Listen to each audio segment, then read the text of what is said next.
রাজধানীর science lab এলাকায় Dhaka college ও city কলেজের শিক্ষার্থীদের মধ্যে সংঘর্ষের ঘটনা ঘটেছে। এতে শিশুসহ বেশ কয়েকজন আহত হয়েছেন। আজ বুধবার 20 নভেম্বর দুপুর 2:30টার দিকে শুরু হওয়া এ সংঘর্ষে অন্তত 31 জন আহত হয়েছেন। আহতদের মধ্যে বেশ কয়েকজনকে ঢাকা মেডিকেল কলেজ হাসপাতালে ভর্তি করা হয়েছে। পপুলার, গণস্বাস্থ্য ও গ্রিন লাইফ হাসপাতালেও বেশ কয়েকজন ভর্তি রয়েছেন।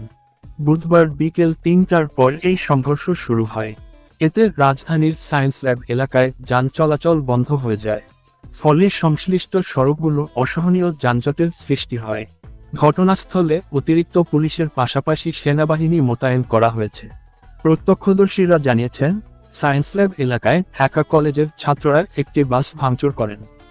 এর পরপরই সিটি কলেজের শিক্ষার্থীরা প্রতিক্রিয়া জানিয়ে তাদের সঙ্গে সংঘর্ষে জড়িয়ে পড়েন। খবর পেয়ে পুলিশ ঘটনাস্থলে পৌঁছে পরিস্থিতি নিয়ন্ত্রণের চেষ্টা করছে।